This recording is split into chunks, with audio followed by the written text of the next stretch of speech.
turkey was already in the brine when my daughter called to tell me she wouldn't be coming home for Christmas. Not called, actually. She texted. That's how I found out.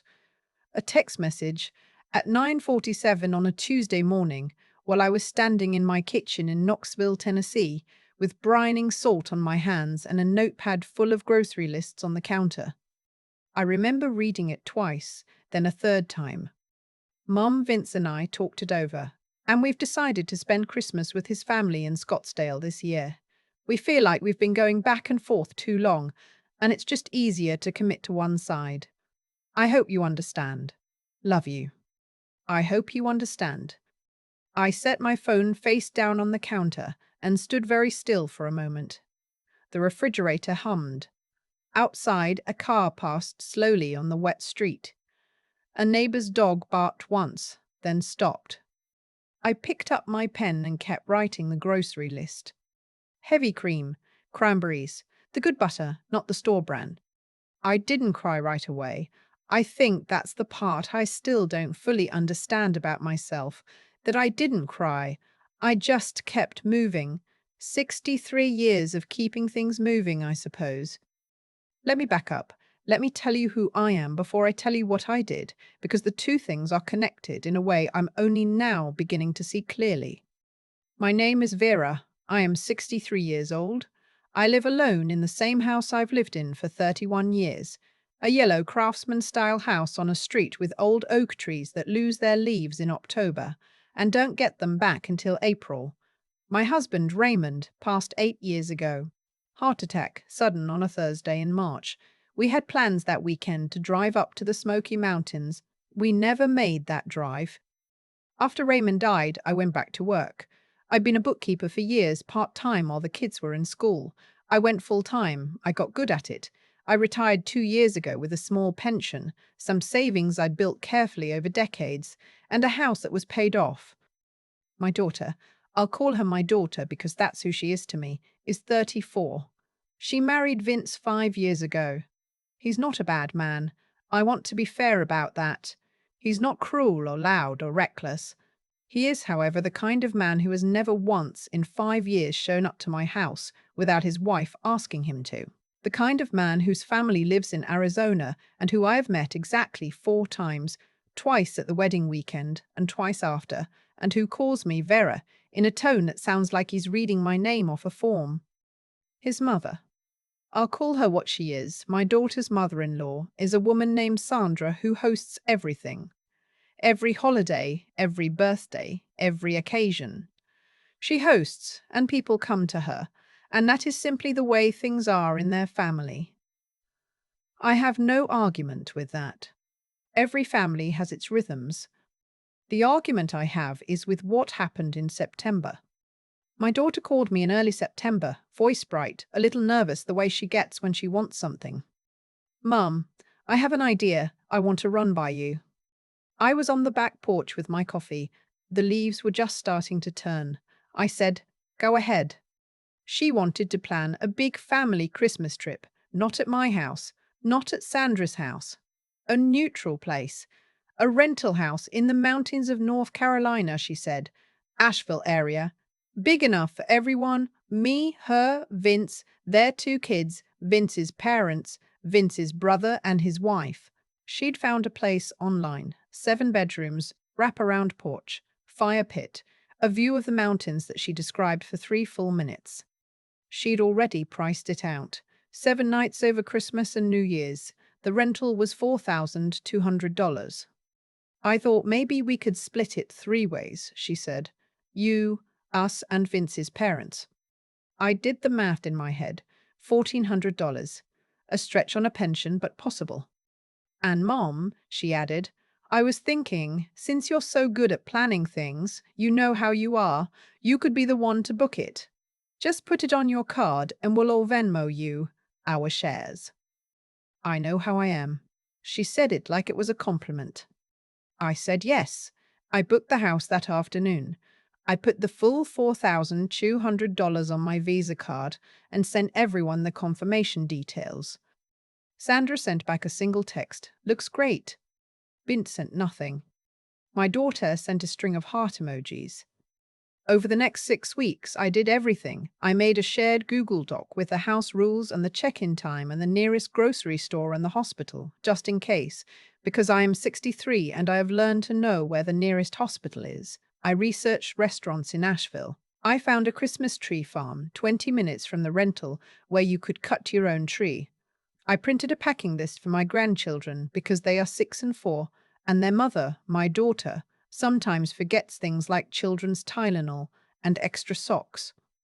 I bought a box of ornaments to bring, the old ones, the ones my kids grew up with, the ones with the photographs inside from when my daughter was small and Raymond was still alive and the world was a different size.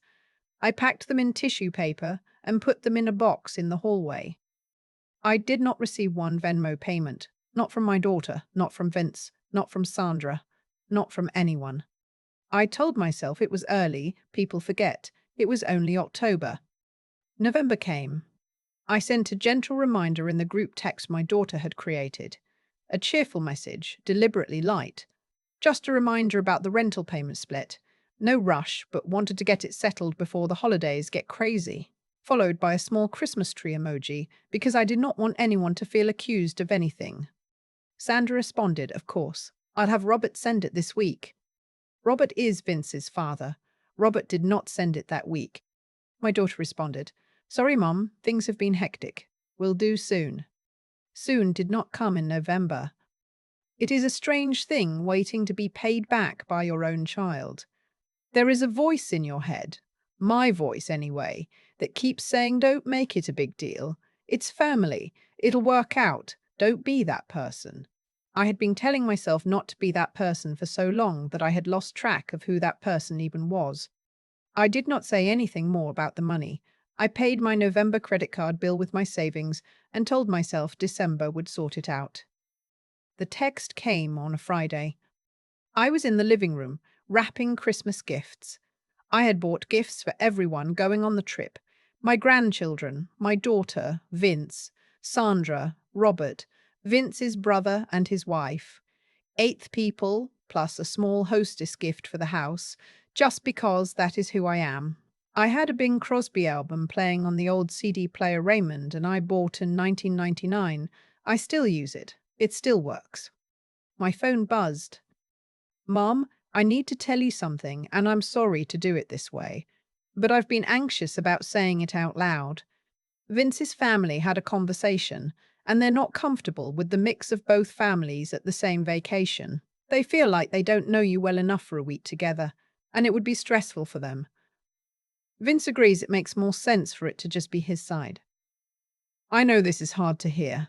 We're going to go ahead with the trip, but we think it might be better if you made other plans for Christmas. The house is already paid for and everything is ready to go. We would just take it from here. I really am sorry, Mom. I read it once. I set the phone down on the couch cushion next to me. I looked at the gifts on the floor, the wrapping paper, the ribbon I'd been curling with scissors, the box of old ornaments in the hallway that I had packed in tissue paper. Bing Crosby kept singing. They're not comfortable. 7 words to undo, 7 weeks of planning, $1,400 I hadn't been paid back, and 63 years of being someone's mother. I did not respond right away. I went to the kitchen and I made a cup of tea. I stood at the window and I watched the street outside, and I thought about the time my daughter was 7 years old and had the flu so bad she couldn't keep anything down, and I slept on the floor of her room for 3 nights because she was scared and I didn't want her to be alone. I thought about the hospital the night of Raymond's heart attack, sitting in that waiting room with her head on my shoulder and both of us not speaking because there was nothing to say. I thought about her wedding, how I paid for the rehearsal dinner myself, quietly, without being asked, because I wanted her day to be complete. They don't know you well enough. I had paid for the house where they planned to make memories without me. I finished my tea. Then I went to the laptop. When I booked the rental, I had used my email address as the account holder, my card, my name. The booking confirmation was in my inbox. The property manager's direct number was in the welcome email. I opened my email. I also opened my banking app. When my daughter had asked me to book the house and said everyone would Venmo me back, I had given her my Venmo details. I had also, at some point, linked the account to a small joint savings account that she and I had set up years ago when she was in college. One of those things you do, and then forget about because nothing bad is ever supposed to happen. I looked at it for a long time. Then I picked up my phone and I called my daughter. She answered on the second ring. She sounded relieved, like she'd expected voicemail. "Mom, I'm so sorry, I know it's not." "I heard you," I said. "I'm not calling to argue." "I feel terrible. I really do. I just didn't know how to." "I know you feel terrible," I said. I kept my voice very even. Raymond used to say I had a gift for being calm when I should be angry. He did not always mean it as a compliment. "I want you to know that I understand the trip is important to you. I want you to have a good Christmas." She exhaled. "Thank you, Mom. I knew you'd understand eventually." There was eventually. "I do have a few things I need to take care of on my end," I said. "Logistics. Nothing for you to worry about." "Of course," she said. "And Mum, we'll figure out the money for the house. We can talk about that." "We don't need to," I said. "I'll handle it." I said goodbye. I hung up. Then I sat down at the laptop and I cancelled the reservation. I want to be precise here because precision matters and because what I did next was not impulsive. It was deliberate. The rental property had a cancellation policy, cancelled more than 30 days before check-in, full refund minus a $200 processing fee. We were 38 days out. I was within the window. I submitted the cancellation request online. The property manager called me back within the hour, a kind woman named Patsy, who said she was sorry to hear it hadn't worked out and that the refund would process in 5 to 7 business days. $4,000 coming back to my Visa card. The $200 fee I considered a fair price for what I was about to do with my Christmas. I also, quietly, detached the joint savings account from any shared access. I had an appointment with my bank the following Monday anyway, for something unrelated, and I mentioned it to the advisor while I was there. Just a small administrative thing, clean up the account, make it mine alone. Nobody called to ask why. Here is what I want to say about the weeks that followed, because this is the part of the story that took me by surprise. I called my neighbor Gwen first. Gwen is 68, divorced, with a laugh that fills up a room and a talent for making cornbread that I have spent 15 years trying to replicate. I explained the situation to her in about 4 sentences. She listened without interrupting. When I finished, she was quiet for a moment. Then she said, "So you've got a free Christmas. What are we doing?" I called my friend from church, Maricel, who is 61 and had been planning to spend Christmas alone for the 2nd year in a row since her son moved to Portland. I called my former co-worker, Bernadette, 70, retired, sharp as a tack, who has been known to bring a bottle of very good bourbon to holiday gatherings and to never apologize for it. I called 3 other women, women I had known for years, women who had brought me casseroles after Raymond died and held my hand at things and never needed me to explain myself. I told them each the same thing. I have a free Christmas, a full pantry, and a house with 3 spare bedrooms if anyone doesn't want to drive home on Christmas Eve. Every single one of them said yes. I want to tell you about Christmas morning because I need you to understand that it was not a performance. I was not doing this to prove a point or to make a show of being fine. I was fine. That is the thing I keep circling back to. I was genuinely, actually fine. Gwen had brought her cornbread and a sweet potato casserole with the little marshmallows on top, which I personally find excessive, but which my grandchildren have always loved. And then I remembered my grandchildren were in North Carolina, and I let myself feel that for a moment, a real, sharp grief, and then I let it pass.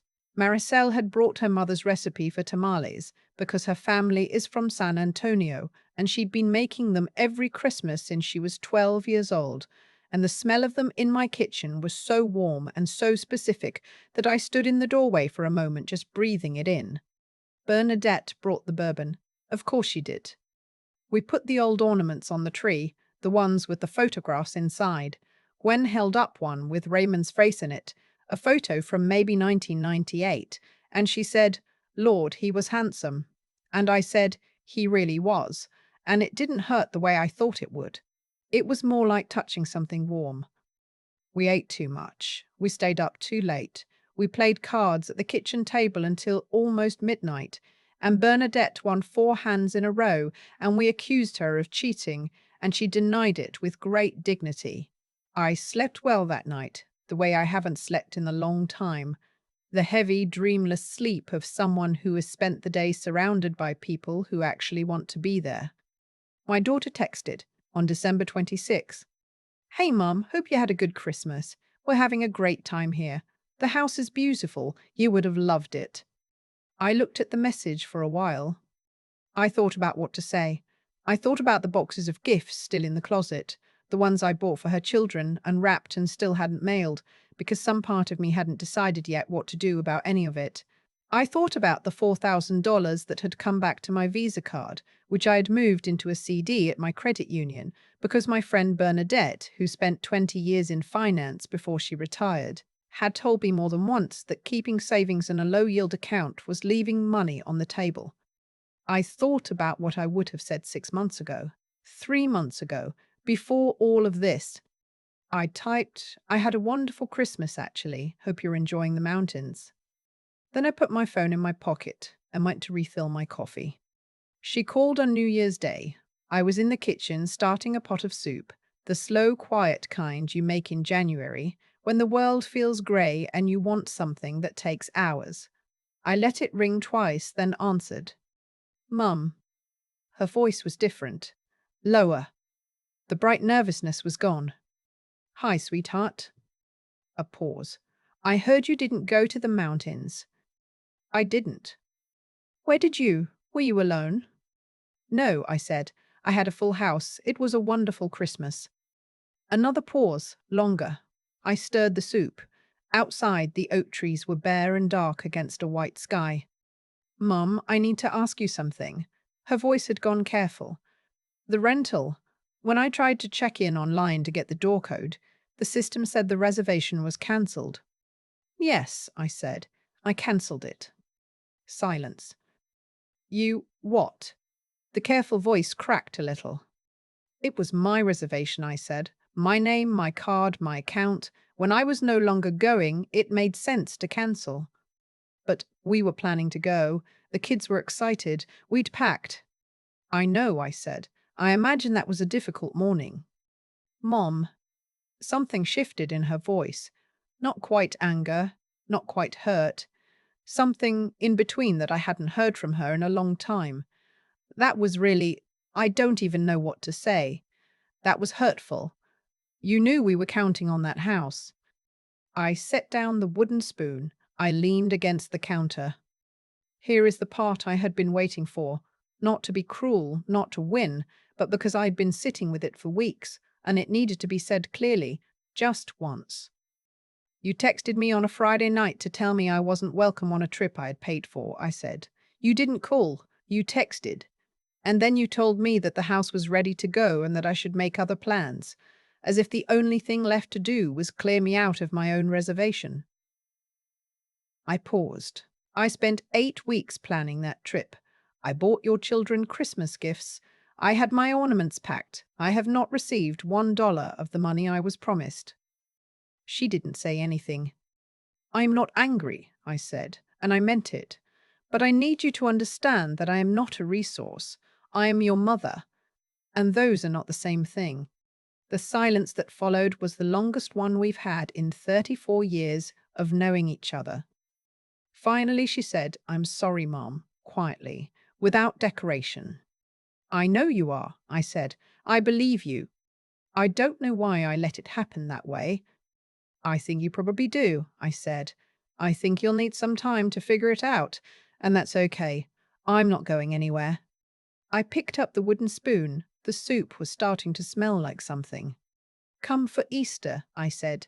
"Come alone, without a plan, without a schedule. Just come and let me cook for you. We'll talk then." She said she would. I believe she will.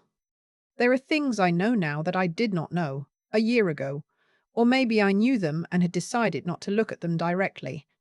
I know that love is not the same as being available. I know that being generous is not the same as being indispensable, and that the people who treat you like you are indispensable are often the ones least likely to value what you give. I know that a table full of women who choose to be in your kitchen is worth more than an invitation that comes with conditions. I know that I packed those ornaments in tissue paper because I wanted to bring Raymond with me into a new Christmas. I still haven't unpacked the box. It's sitting in the hallway, and I look at it sometimes when I walk past. I think I'll open it at Easter. I think that might be the right time. I know that when Gwen said, "What are we doing?" Not "What are you doing?" but "we," I felt something I hadn't felt in a long time. Chosen, not useful, not accommodating, not there for everyone, just chosen. That morning after Christmas, I stood on my back porch in my bathrobe with my coffee, and the yard was cold and bare, and the oak trees were black against the pale sky, and I felt, for the first time in a long time, that I was standing on solid ground.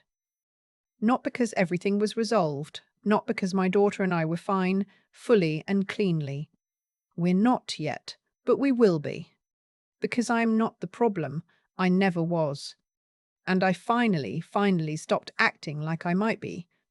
I keep thinking about that wooden spoon, the way I set it down on the counter when my daughter said the word eventually, like my understanding was something she'd been waiting out, like a weather system that would pass on its own. There's a kind of clarity that only comes when you stop explaining yourself. I spent a long time explaining myself to my daughter, to Vince, to the version of myself that kept saying, "Don't make it a big deal." And the truth I had to face, standing in my kitchen in Knoxville on New Year's Day with a pot of soup on the stove, is that every time I absorbed something that should not have been absorbed, I taught the people around me that I would absorb it. That is not anyone's fault but mine. That is just cause and effect, playing out the way it always does, patient and indifferent. What Vera did, what I did, wasn't revenge. I want to be honest about that. Cancelling that reservation wasn't about hurting anyone. It was about finally telling the truth with my actions instead of my words. I had spent weeks saying nothing, swallowing it, writing grocery lists, paying bills, and then one Friday night, a text message made it impossible to pretend anymore. The house was booked in my name, my card, my account. When I was no longer welcome in it, I simply stopped holding it open. That is what I think people misunderstand about self-respect. They think it has to be loud. They think it looks like a confrontation in the driveway, like raised voices, like someone storming out. But most of the time, it's quieter than that. It's an email submitted to a property manager.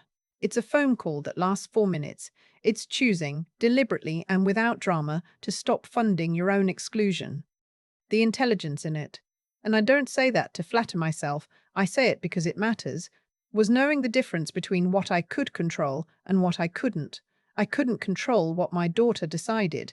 I couldn't make her choose differently. But I could stop making it easy for the wrong choice to cost me nothing. Every decision has a weight. I had been carrying the weight for other people's decisions for a very long time. And then there is the matter of Gwen and Maricel and Bernadette with her bourbon and the tamales that smelled like San Antonio on a cold December night. That Christmas was not a consolation prize. It was not me making the best of things. It was something I had never quite given myself before. A room full of people who were there because they wanted to be, not because I had arranged and paid for and facilitated their presence until they had no reason not to show up. That is a different kind of company. I felt it in my bones. The difference between being needed and being chosen. I am not done with my daughter. I meant it when I said come for Easter, come alone, let me cook. I believe in her capacity to understand what happened between us. Not the cancelled reservation, but the years of patterns underneath it that made that text message feel, to her, like a reasonable thing to send. That is the work ahead. It will take honesty from both of us and a willingness to sit with discomfort instead of smoothing it over. But I will not wait for that work to begin before I decide to live fully. Raymond taught me that, though not in any way he intended, you make plans to drive to the mountains, and then one Thursday morning everything changes. You do not get to know, in advance, which Thursday it will be. I am 63 years old. I am standing on solid ground, and I am not waiting anymore.